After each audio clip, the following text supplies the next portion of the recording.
창세기 18장 16절부터 21절까지 말씀인데 함께 봉독합니다. 그 사람들이 거기서 일어나서 소돔으로 향하고 아브라함은 그들을 전송하러 함께 나가니라. 여호와께서 이르시되 내가 하려는 것을 아브라함에게 숨기겠느냐? 아브라함은 강대한 나라가 되고 천하 만민은 그로 말미암아 복을 받게 될 것이 아니냐? 내가 그로 그 자식과 권속에게 명하여 여호와의 도를 지켜 의와 공도를 행하게 하려고 그를 택하였나니 이는 나 여호와가 아브라함에 대하여 말한 일을 이루려 함이니라. 여호와께서 또 이르시되 소돔과 고모라에 대한 부르짖음이 크고 그 죄악이 심히 무거우니 내가 이제 내려가서 그 모든 행한 것이 과연 내게 들린 부르짖음과 같은지 그렇지 않은지 내가 보고 알려 하노라. 아멘. 친구란 어떤 사람이라고 생각하십니까? 여러분에게 있어서 친구는 어떤 존재입니까? 친구는 말하지 않아도 마음을 읽어줄 줄 아는 사람, 기쁨은 2배로 만들어주고 슬픔은 반으로 만들어주는 사람, 내가 혼자가 아니구나 라는 정서적 안정감을 갖게 하는 사람이 친구입니다. 나의 장점과 단점을 비춰주는 사람이 친구요, 때로는 따끔하게 때로는 따뜻하게 진실을 말해주는 사람이 친구요, 나를 더 좋은 방향으로 이끌어주는 사람이 친구입니다. 실패해도 실수해도 망가져도 늘 곁에 있어주는 사람, 조건 없이 받아줄 수 있는 관계 가운데 있는 사람, 긴장하지 않아도 되는 사람, 진정한 친구입니다. 인생의 속도가 달라도 방향이 달라도 그래도 너와 함께라서 좋다라고 말할 수 있는 사람, 멀리 있어도 마음은 늘 가까이 있는 사람이 친구입니다. 시간이 지나도 변하지 않는 마음을 가진 사람, 서로 말을 하지 않고 침묵해도 어색하지 않은 사람, 그게 친구입니다. 이런 의미에서 여러분은 친구를 두고 있습니까? 있다면 너무 감사한 일일 것입니다. 그러나 없어도 상관없습니다. 왜냐하면 주님이 우리의 친구 되어 주시겠다고 약속하고 계시기 때문입니다. 우리 주님은 요한복음 15장 15절에서 제자들을 불러놓고 이렇게 말씀하셨습니다. 이제부터는 너희를 종이라 하지 아니하리니 종은 주인이 하는 것을 알지 못함이라. 너희를 친구라 하였노니 내가 내 아버지께 들은 것을 다 너희에게 알게 하였음이라. 그러니까 종과 친구의 차이가 무엇이라고 얘기하고 있습니까? 종은 주인이 하는 일을 알지 못한다는 것입니다. 하지만 친구는 그렇지 않다는 것입니다. 주님의 친구된 제자들에게 우리 주님은 성부 하나님께 들은 것을 다 알려주시기 때문에 주인이신 하나님이 하시는 일을 누가 알 수 있는가? 주님의 친구된 제자들이 알 수 있다라는 거죠. 주님의 친구된 그들만이 누리는 특권이라는 것입니다. 그런데 오늘 창세기 18장에도 하나님의 친구된 아브라함에 대한 이야기가 기록이 되고 있는 것입니다. 아브라함이 하나님의 친구가 되었다는 사실이 창세기 18장에 나타나고 있을까요? 간접적으로 나타나고 있습니다. 우리 17절 말씀인데 한번 같이 읽어봅니다. 17절입니다. 여호와께서 이르시되 내가 하려는 것을 아브라함에게 숨기겠느냐? 여호와 하나님께서 당신 자신이 하시는 일을 아브라함에게 숨기기를 원하지 않는다라고 지금 말씀하고 계십니다. 아까 누가 그랬죠? 예수님이 친구와 종의 차이를 얘기했죠. 친구는 아는 자다. 주인이 뭘 하는지를 아는 자다. 그러나 종은 주인이 뭘 하는지 모른다는 것이죠. 자, 그런 말씀을 생각할 때 하나님께서 아브라함을 종이 아니라 하나님의 친구로 대접을 하고 있다는 사실을 우리는 확인하게 되는 것입니다. 물론 간접적인 표현입니다. 그러나 성경에는 아브라함이 하나님의 친구가 되었다는 사실을 직접적으로 언급하고 있는 경우가 3번 나타납니다. 첫째는 야고보서 2장 23절 말씀입니다. 함께 읽어보겠습니다. 이에 성경에 이른 바 아브라함이 하나님을 믿으니 이것을 의로 여기셨다는 말씀이 이루어졌고 그는 하나님의 벗이라 칭함을 받았나니. 여기 보면 아브라함은 하나님의 벗이다, 칭함받았다 이렇게 기록이 되고 있습니다. 둘째는 이사야서 41장 8절 말씀인데 함께 읽어봅니다. 그러나 나의 종 너 이스라엘아, 내가 택한 야곱아, 나의 벗 아브라함의 자손아. 여기서 보면 아브라함이 나의 벗 아브라함이다 이렇게 불려지고 있는 것을 보게 됩니다. 셋째는 역대하 20장 7절 말씀입니다. 함께 읽어보겠습니다. 우리 하나님이시여 전에 이 땅 주민을 주의 백성 이스라엘 앞에서 쫓아내시고 그 땅을 주께서 사랑하시는 아브라함의 자손에게 영원히 주지 아니하셨나이까. 이 본문에 친구라는 말이 나오나요? 아무리 봐도 안 나와요. 그렇죠? 그런데 왜 이 본문이 우리 아브라함을 하나님의 친구라고 하는 본문으로 이야기를 하는가? 여기 사랑하시는 이라고 하는 이 히브리어 원어가 사실은 친구입니다. 그러니까 문자적으로 끝부분을 번역하면 그 땅을 주께서 주의 친구 아브라함의 자손에게 영원히 주지 아니하셨나이까 이렇게 되는 것입니다. 그래서 성경에 친구라고 하는 말이 직접적으로 3번 나타나고 있다는 거죠. 자, 그렇다면 도대체 아브라함은 하나님께 어떻게 행했길래 이렇게 하나님의 벗, 하나님의 친구라 불려지게 되었느냐 하는 것입니다. 창세기 18장 말씀을 읽어가다 보면 아브라함이 하나님의 친구가 되는 출발점은 아브라함이 하늘에서 온 손님들을 아주 친절하게 극진히 대접한 것으로부터 시작되는 것을 보게 되는 것이죠. 자, 먼저 창세기 18장 1절로 5절 말씀인데 함께 읽어보겠습니다. 여호와께서 마므레 상수리 나무들이 있는 곳에서 아브라함에게 나타나시니라. 날이 뜨거울 때에 그가 장막문에 앉아 있다가 눈을 들어 본즉 사람 셋이 맞은편에 서 있는지라. 그가 그들을 보자 곧 장막문에서 달려나가 영접하며 몸을 땅에 굽혀 이르되 내 주여 내가 주께 은혜를 입었사오면 원하건대 종을 떠나 지나가지 마시옵고 물을 조금 가져오게 하사 당신들의 발을 씻으시고 나무 아래에서 쉬소서. 내가 떡을 조금 가져오리니 당신들의 마음을 상쾌하게 하신 후에 지나가소서. 당신들이 종에게 오셨음이니이다. 그들이 이르되 내 말대로 그리하라. 1절 말씀에 보면 여호와 하나님께서 아브라함에게 나타나셨다라고 하는 기록이 있습니다. 그리고 2절에는 세 사람이 그의 맞은편에 서 있는 것을 아브라함이 보았다라는 기록이 또 나옵니다. 그 다음에 이 세 사람은 누구일까요? 그리고 여호와 하나님과 세 사람으로 언급된 존재와의 관계는 어떻게 되는 걸까요? 우리는 그 실마리를 창세기 19장 1절 말씀을 통해서 확인할 수 있습니다. 창세기 19장 1절인데 함께 읽어봅니다. 저녁 때에 그 두 천사가 소돔에 이르니 마침 룻이 소돔 성문에 앉아 있다가 그들을 보고 일어나 영접하고 땅에 엎드려 절하며. 창세기 18장에서는 아브라함이 사람 셋이 맞은편에 서 있는 것을 보았다라고 기록합니다. 그리고 창세기 18장 16절 말씀에 보면 그 사람들이 거기서 일어나서 소돔으로 향하고 아브라함은 그들을 전송하러 함께 나가니라라고 기록하고 있습니다. 그리고 뒤에 이제 중보기도가 나오기 전에 말씀을 보면 두 천사는 소돔으로 떠나가고 하나님만 아브라함과 함께 남아 있는 것으로 그렇게 나타나고 있습니다.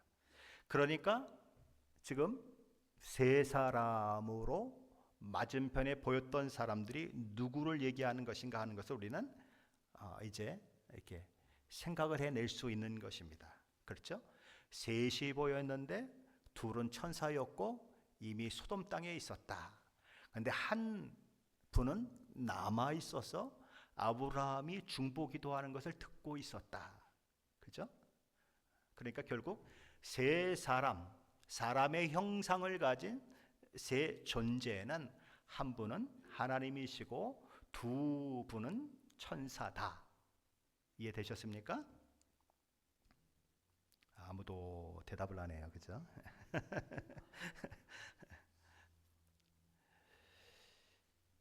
그러니까 바로 이런 상황이라는 것입니다. 한 분은 여호와 하나님이시다. 정확히는 훗날 성육신하셔서 이 땅 가운데 오실 성자 하나님이시다라는 거죠. 그리고 나머지 둘은 천사들이다. 고대 사회에서 특별히 사막에서 살아가는 사람들이 장거리 여행을 한다고 하는 것은 쉽지 않은 일이었습니다. 낯선 곳에 도착해 낯선 사람들의 친절한 영접이 없다면 먼 곳을 여행한다고 하는 것 자체가 불가능한 시대가 바로 그 시대였습니다. 그래서 사막을 토대로 살아가는 사람들에게는 독특한 문화가 있었습니다. 아무리 낯선 사람이라고 하더라도 여행객들이 문을 두드리게 되면 열어주고 그들을 씻게 하고 음식을 청하고 물을 먹여주고 심지어 재워주는 일까지도 마다하지 않은 그런 문화였습니다. 그 시대 사람들은 그것을 아주 당연하게 여겼고 그렇게 행하지 않는 것은 인륜적인 것으로 그렇게 생각을 했습니다. 이런 문화적 전통은 지금도 여러 나라 가운데 여전히 진행되고 있습니다. 그래서 이렇게 단기 선교를 가면 내가 니네 집에서 자도 되냐 그러면 얼른 들어오라고 그럽니다. 들어가라고 그러고 아주 희한한 것들을 다 내와서 대접을 해줍니다. 신기해요. 생전 처음 보는 외국인인데 그렇게 받아들이는 것은 너무너무 신기한데 그것이 바로 이 아브라함 시대부터 있었던 그런 전통, 그런 문화가 내려왔기 때문에 그렇다는 것이죠.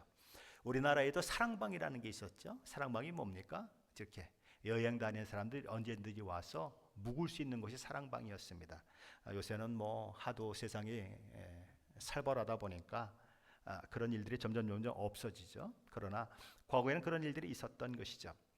자, 그런데 그런 문화를 이해하더라도 창세기 18장에서 아브라함이 손님들을 만난 행동은 과해도 너무 과해 보이는 것입니다. 와, 아브라함이 너무 오버하고 있구나 이런 생각을 하게 되는 거죠.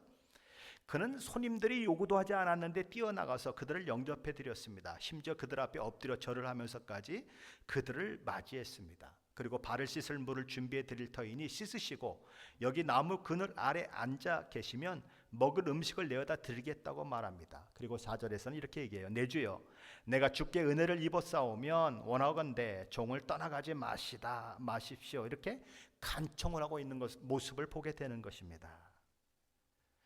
이게 지금 나그네가 왔는데 아브라함이라고 하는 주인이 완전히 거꾸로 된 것 같아요. 그렇죠?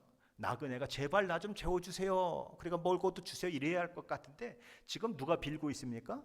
아브라함이 빌고 있다는 거죠. 너무 과한 것처럼 보이는 것입니다. 근데 뭐라고 얘기합니까? 원하건대 종을 떠나가지 마십시오라고 그렇게 간청을 합니다. 이 고백은 사실 은혜 받은 모든 사람들의 공통된 고백입니다. 신자에게 최고의 복이 무엇일까요? 하나님이 내 곁을 떠나지 않으시고 나와 함께 하는 것입니다. 그 사실을 너무나 잘 알고 있었던 다윗은 자신의 허물과 죄를 하나님 앞에 고백하며 이렇게 간구했습니다. 나를 주 앞에서 쫓아내지 마시며 주의 성령을 내게서 거두지 마옵소서. 아삽이라고 하는 시인은 시편 84편 10절에서 이렇게 얘기합니다. 주의 궁전에서 한 날이 다른 곳에서의 첫날보다 나은즉 악인의 장막에 사는 것보다 내 하나님 성전 문지기로 있는 것이 좋사오니. 그렇게 하나님과 함께 있는 게 좋다는 것입니다. 악인과 함께 떵떵거리며 잘 사는 것보다, 온갖 세상 모든 것들 다 누리며 사는 것보다 형편없는 모습이라고 하더라도 차라리 하나님의 성전 문지기로 있는 것이 좋다는 것입니다. 그게 하나님을 가까이 하는 사람이 누리는 복인데, 그게 복인 줄 아는 사람은 정말 복된 사람인 것입니다. 아브라함은 하나님과 가까이 하기를 원했습니다. 하나님이 떠나지 않기를 간구했습니다. 친한 친구가 서로 헤어지기 싫어하는 것처럼 하나님의 친구된 아브라함도 그랬다는 것이죠. 그렇다면 아브라함은 그들을 위해 어떤 음식들을 준비했을까요? 창세기 18장 6절로 8절 말씀인데 한번 같이 읽어보겠습니다. 아브라함이 급히 장막으로 가서 사라에게 이르되 속히 고운 가루 세 수알을 가져다가 반죽하여 떡을 만들라 하고, 아브라함이 또 가축대 있는 곳으로 달려가서 기름지고 좋은 송아지를 잡아 하인에게 주니 그가 급히 요리한지라. 아브라함이 엉긴 젖과 우유와 하인이 요리한 송아지를 가져다가 그들 앞에 차려놓고 나무 아래에 모셔섬에 그들이 먹으니라. 아브라함 첫째로 누구에게 달려갔습니까? 사라에게 달려갔습니다. 그리고 속히 고운 가루 세 수알을 가져다가 반죽하여 떡을 만들라고 주문했습니다. 사무엘상 25장에 보면 나발의 아내 되었던 아비가일이 다윗이 자신의 선의를 버리고 조금의 자손도 베풀지 않은 채 다윗을 모독한 나발에 대해 분노해서 그 집안 남자들을 다 죽이기로 작정했을 때 그의 군사 400명을 위해서 떡을 준비하게 되는데 모두 5스아의 가루가 사용되었습니다. 400명의 5스아였는데 지금 3명의 손님이 왔는데 3스아의 가루가 사용되었다는 거죠. 그러니까 사실은 3사람이 먹기에는 어마어마하게 많은 양이 준비되었다라는 거죠. 그러니까 결국 아브라함은 그들을 실컷 먹게 만들고 그 남은 음식을 이제 아브라함의 식솔들과 함께 먹게 하려는 그런 계획을 가지고 있었다라고 생각하게 되는 것입니다. 왜냐하면 3수아의 가루는 너무 많은 양이기 때문에 그런 것이죠. 아브라함은 둘째로 가축대 있는 곳으로 달려갔습니다. 그리고 그곳에서 가장 기름지고 좋은 송아지를 잡아서 하인에게 넘겨주고는 그것을 요리하게 했습니다. 당시에 송아지의 요리는 매우 귀하고 값비싼 요리입니다. 그렇죠?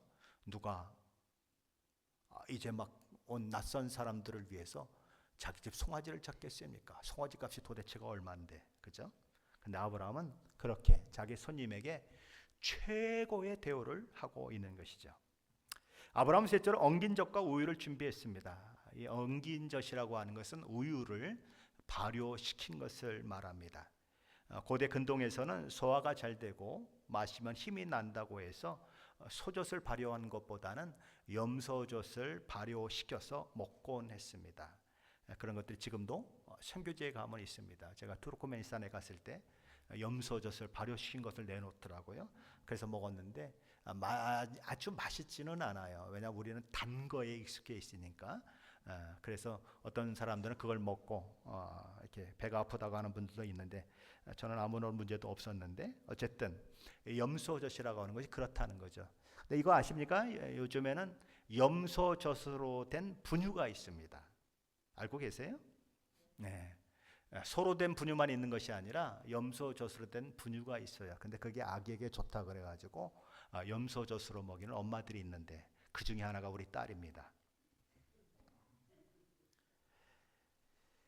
그래놓고 이제 이 아브라함은 넷째로 그 모든 것을 손님들 앞에 차려놓고는 그들을 극진히 모셨습니다. 어떻게 했냐면 그 그늘 아래 서 있었다 이렇게 얘기를 하고 있어요. 마치 그들의 하인이나 되는 것처럼 종이나 되는 것처럼 옆에 서서 뭐든지 잔심부름을 하려고 그렇게 모시고 섰다라는 것입니다. 그 아브라함이 모든 행동을 보면 너무 오버하는 것 같은 느낌이 드는 거예요. 당대 그 지역 사람들이 나그네를 대접하는 문화 때문이라고 생각하기에는 아브라함의 이 행동은 너무 과해도 너무 과한 것처럼 보이는 것입니다. 설명할 방법이 없는 거죠. 그렇다면 왜 아브라함이 이렇게 지나칠 정도로 나그네를 환대했는가? 그가 처음부터 이 셋 중에 한 분이 하나님이심을 알지 못했다면 이런 행동은 없었을 것이다 라는 생각을 하지 않을 수 없는 것입니다. 그의 영적 수준이 거기까지 지금 와 있다는 것입니다. 그전에는 어땠습니까? 13년 동안은 어땠습니까? 이스마엘을 낳는 그 일들을 통해서 그가 하나님이 주신 기업인 줄 알고 거기서 행복해하고 취해 살았던, 그렇죠, 영적으로 아주 둔감했던 그런 시절이 있었습니다. 그러나 그 시절이 지나가고 다시 이 아브라함은 아주 영적 수준이 굉장히 아주 날카로운 그런 수준으로 되어 있는 것을 보게 됩니다. 그래서 창세기 18장 1절은 무엇부터 얘기하냐면 여호와께서 아브라함에게 나타나셨다라고 하는 말씀이 먼저 언급되고 그 후에야 세 사람이 맞은편에 있는 것을 아브라함이 보았다라는 그런 기록이 나오고 있는 것입니다. 아브라함의 융성한 대접을 받은 그들은 이제 아브라함에게 묻는 것입니다. 내 아내 사라가 어디 있느냐? 사라가 어디 있느냐 물으시는 것은 사라가 어디 있는지 몰라서 묻는 것이 아니죠. 사라에게 할 말이 있다 이런 말씀이죠. 아브라함이 이렇게 대답합니다. 사라는 장막 안에 있습니다. 그러자 하나님이 아브라함에게 말씀하십니다. 내년 이맘때 내가 반드시 내게로 돌아오리니 내 아내 사라에게 아들이 있으리라. 하나님께서 이미 창세기 17장에서 사라를 통해 이삭이라는 아들을 낳게 될 것이라고 하셨습니다. 그리고 하나님의 언약을 내년 이 시기에 사라가 내게 낳을 이삭과 세우겠다라고 선언하셨습니다. 그 언약을 다시 상기시키고 계신 것이죠. 장막 안에 있는 사라도 이 이야기를 다 듣고 있는 것입니다. 왜 어떻게 듣죠? 뭐 텐트인데 옆에서 얘기하면 다 들리는 거죠. 그렇죠? 다 듣고 있는 것입니다. 방음이 안 되는 텐트니까 다 듣는 거죠. 그래서 10절 하반절은 이렇게 말씀합니다. 사라가 그 뒤 장막문에서 들었더라. 사라는 들었어요. 하지만 그 이야기를 들은 사라는 웃었습니다. 헛웃음을 지었다는 것이죠. 왜 그랬습니까? 11절 12절 말씀인데 함께 읽어봅니다. 아브라함과 사라는 나이가 많아 늙었고 사라에게는 여성의 생리가 끊어졌는지라. 사라가 속으로 웃고 이르되 내가 노쇠하였고 내 주인도 늙었으니 내가 무슨 즐거움이 있으리요. 11절 말씀은 창세기 기자의 말입니다. 객관적인 사실을 기록해 놨어요. 뭐라고 기록했습니까? 아브라함도 사라도 나이가 많았고 이 사라는 생리가 끊어진 여인이었다, 이렇게 얘기하는 것입니다. 다시 말해서 임신 불가능하다, 그런 얘기를 하는 거죠. 그게 객관적인 사실입니다. 근데 사라도 그 객관적인 사실과 동일한 고백을 하고 있는 것이죠. 그건 불가능합니다. 말도 안 되는 이야기입니다. 그래서 웃는 것입니다. 물론 속으로 웃는 거죠. 큰 소리로 웃으면 다 들리니까. 그리고 12절로 13절 말씀 속에는 늙었다고 하는 말이 모두 3번 반복되고 있습니다. 12절이죠. 노쇠하였고 늙었으니. 13절이죠. 늙었거늘. 다 무슨 말을 하고 있는 것입니까? 다 불가능하다라고 하는 표현의 다른 표현인 것입니다. 그래서 여호와 하나님께서 아브라함에게 묻습니다. 사라가 왜 웃으며 이르기를 내가 늙었거늘 어떻게 아들을 낳으리요 하느냐? 여호와께서 능치 못한 일이 있겠느냐? 기한이 이를 때에 내가 네게로 돌아오리니 사라에게 아들이 있으리라. 사라는 그야말로 소스라치게 놀라는 것입니다. 자기가 속으로 생각하고 있는 것이 드러났기 때문이요, 여호와께 능치 못한 일이 있겠느냐라고 말씀하셨기 때문입니다. 하나님께서 선포하신 말씀에 대한 불신은 죄입니다. 자신의 불신이 들통나자 사라는 두려운 나머지 거짓말을 덧붙이고 있습니다. 뭐라고 거짓말합니까? 난 안 웃었습니다.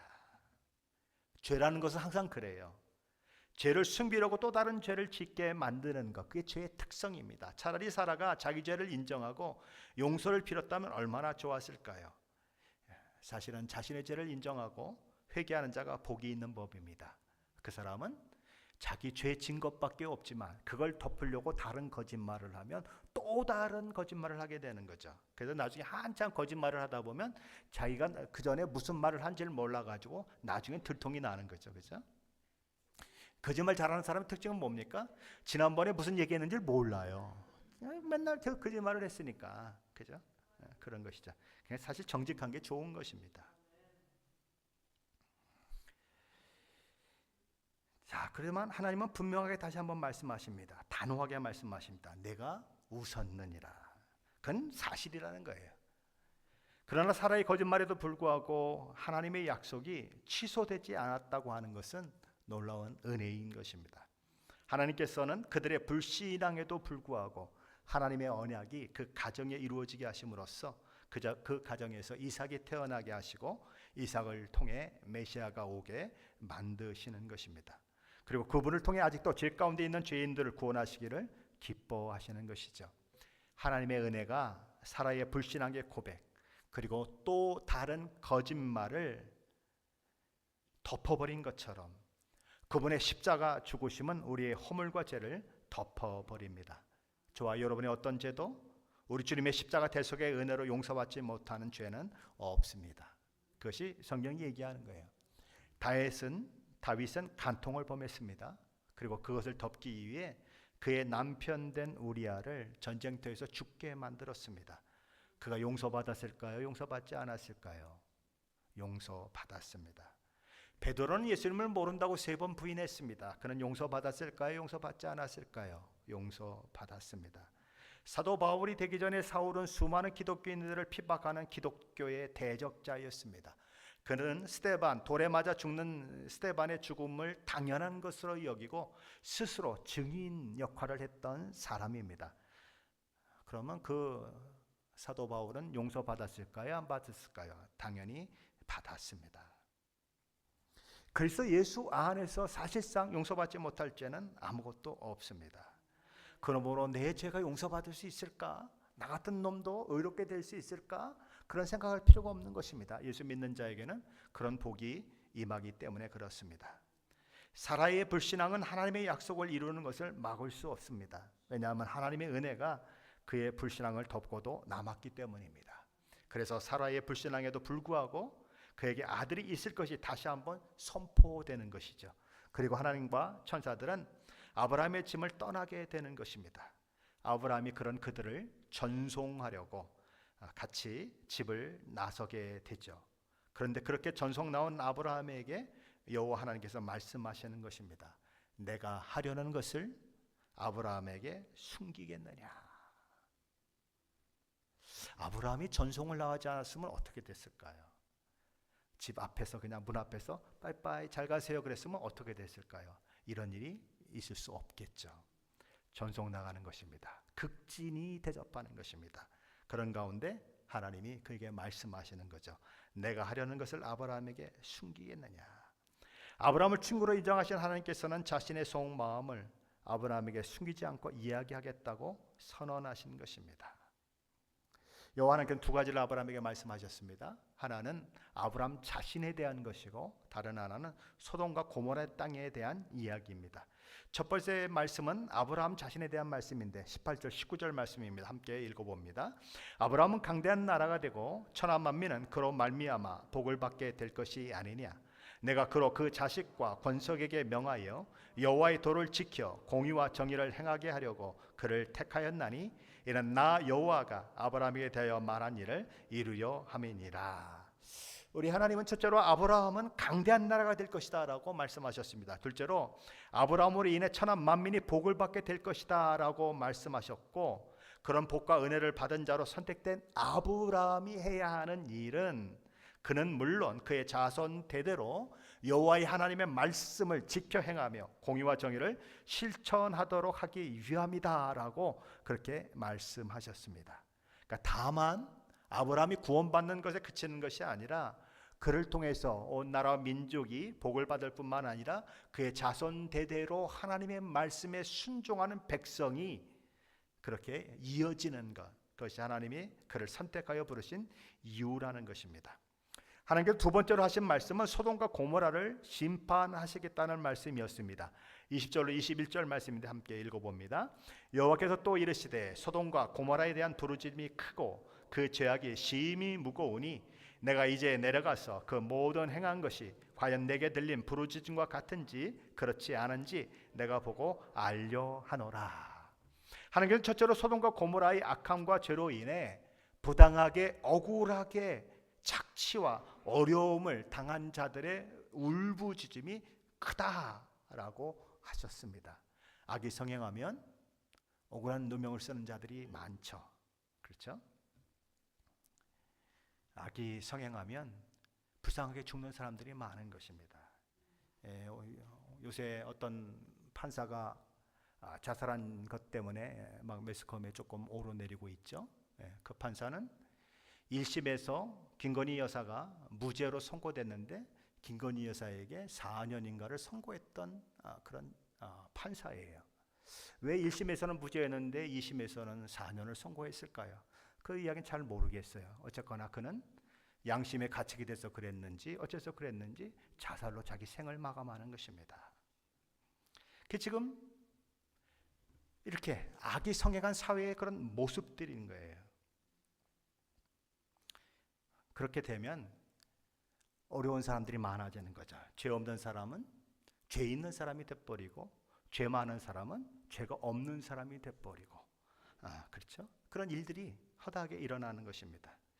둘째로 하나님은 소돔과 고모라의 죄악이 심히 무겁다 이렇게 말씀하십니다.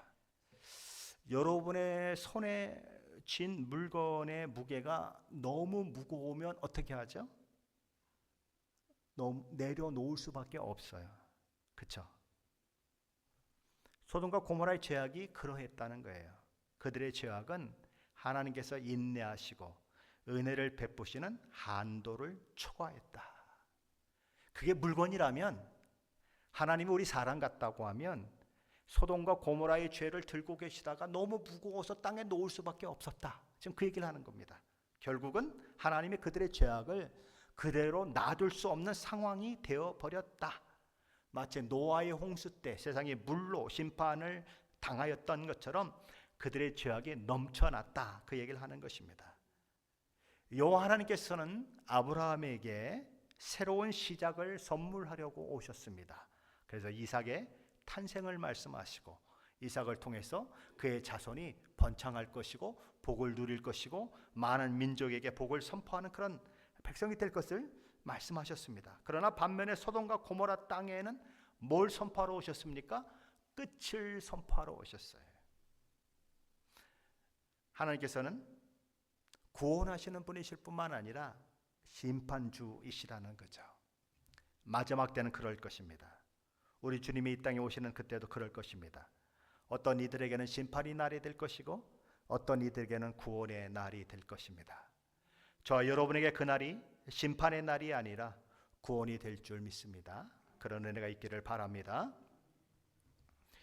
두 천사는 먼저 소돔으로 이제 가게 되고 여전히 아브라함 옆에 계신 하나님이 있으신 거죠.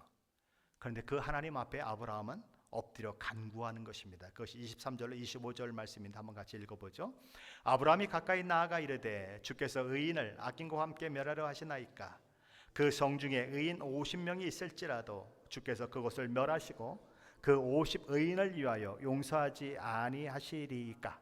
주께서 이같이 하사 의인을 악인과 함께 죽이심은 부당하오며 의인과 악인을 같이 하심도 부당하니이다. 세상을 심판하시는 이가 정의를 행하실 것이 아니니까. 아브라함은 소돔과 고모라의 멸망의 이야기를 들으면서 소돔과 고모라가 의인 50명은 분명히 있을 것이다 라는 생각을 하면서 하나님께 기도하는 것입니다. 그렇죠?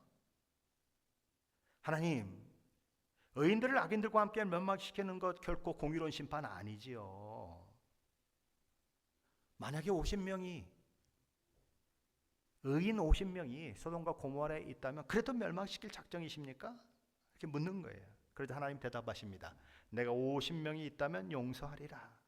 그렇게 해서 아브라함의 기도가 45명으로 떨어지고 40명으로 떨어지는데 하나님께서는 40명이 있어도 멸망시키지 않겠다라고 말씀하시는 것입니다. 그래서 아브라함이 용기를 내서 이제는 10명씩 떨어뜨리는 것이죠. 그래서 30명에서 20명, 20명에서 10명까지 줄어드는 것입니다. 무려 6번이나 하나님 앞에 간구하는 것이죠. 뭐 어떤 분들은 아브라함이 한 명이면 어떻겠습니까? 그러고 해야 된다고 얘기하고 어떤 분들은 뭐 자기 같으면 소돔과 고모라에 가서 그냥 딱 누웠고 그냥 날 잡아 잡시오 그러게 중보하겠다고 그렇게 얘기하는 분들이 있는데 그건 하나님이 얼마나 무서운지를 몰라서 그러는 거예요. 그냥 재밌으라고 얘기하면 그렇게 얘기할 수 있지만 지금 아브라함이 그러잖아요. 32절 말씀 한번 보십시다. 아브라함이 어떻게 얘기하는지. 아브라함이 또 이르되 주는 노하지 마옵소서. 내가 이번만 더 아뢰리이다. 거기서 10명을 찾으시면 어찌하려 하시나이까. 이르시되 내가 10명으로 말미암아 멸하지 아니하리라. 여기 보세요. 주는 노하지 마옵소서. 내가 이번만 더 아뢰리이다. 이게 지금 아브라함의 마음이에요. 이거 뭐 한 명 내가 가서 눕겠다고요? 웃기는 소리 하지 말라 그러세요. 하나님이 얼마나 두려운 분인지 모르는 바보 같은 사람들이 헛소리하는 거예요. 하나님께서는 친구된 아브라함에게 소돔과 고모라의 멸망을 미리 말씀해 주셨습니다. 그는 그런 친밀하신 하나님께 기도하는 거죠. 하지만 그럼에도 불구하고 그의 기도는 인간의 분수를 지키는 기도였어요. 겸손한 기도였어요. 그리고 끈질긴 기도였습니다. 그래서 50명, 45명, 40명, 30명, 20명, 10명까지 내려가는 정말 끈질긴 기도였어요. 그리고 또한 그의 기도는 설득력 있는 기도였어요. 의인이 그만큼 있는데도 망하게 하실 것입니까? 라고 물으니까 하나님이 안 망하게 하겠다 그러시거든요. 하나님을 설득하는, 마치 나중에 모세가 하나님을 막 설득하는 모습 보이잖아요. 내가 너로 모든 민족을 이루게 하고 이 패역한 백성들은 다 여기서 죽게 만들겠다 그랬더니 막 이 모세가 하나님 막 설득하잖아요. 바로 그렇게 설득력 있는 기도를 하는 것입니다. 그런데 여기 더 중요한 사항이 하나 더 있어요.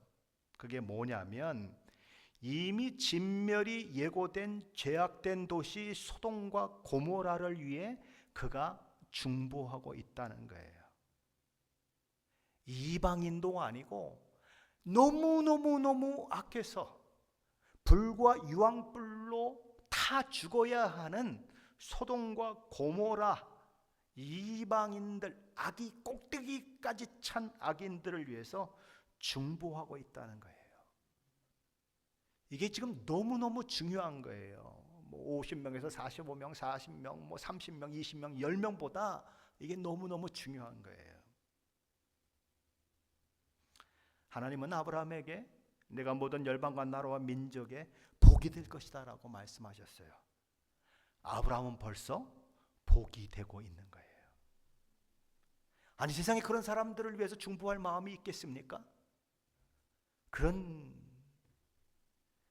인간들은 세상에 있어야 할 이유가 뭐가 있느냐고 얘기하는 것이 우리의 마음은 아닙니까? 그런데 아브라함은 다른 것입니다. 그런 그들을 위해서 중보했다라는 거죠. 오늘날 세상은 멸망을 향해 달려가고 있습니다.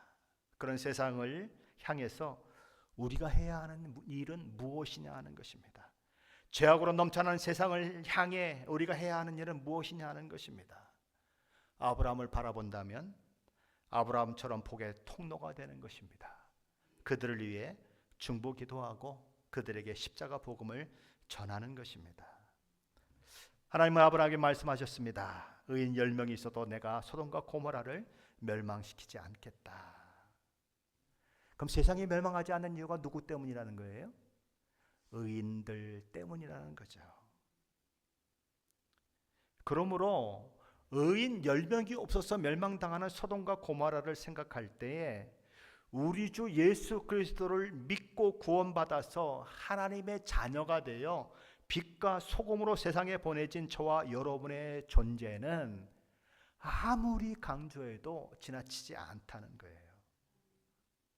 내가, 하나님의 자녀인 내가 있음으로 인해서 우리 가정이 멸망당하지 않고 우리 사회가 멸망당하지 않고 우리 나라가 멸망당하지 않을 수 있다는 거예요.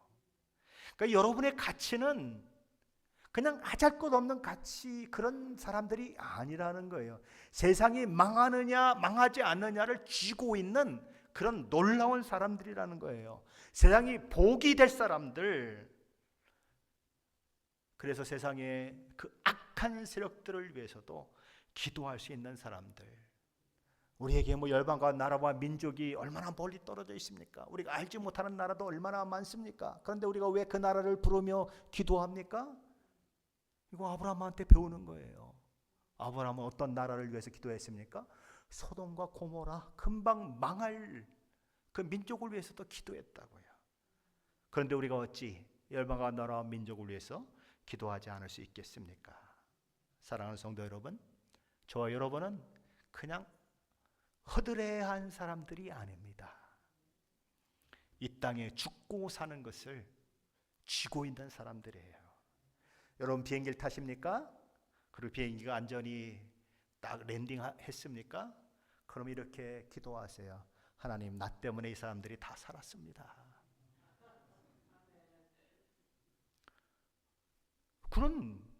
그런 자부심을 가지고 살아내셔야 해요. 그냥 뭐 세상 속에서 조금 핍박받고 그래서 잉잉잉잉 울면서 하나님 내가 왜 이래야 됩니까? 이게 아니고 내가 어떤 사람인 줄 알고 세상을 살아내야 한다는 거예요. 하나님 저와 여러분을 부르신 이유가 있습니다. 아브라함을 부르신 이유가 무엇입니까? 그의 자손들이 하나님의 말씀에 순종하는 그를 위해서 그를 불렀고 선택했다, 이렇게 얘기하는 것입니다.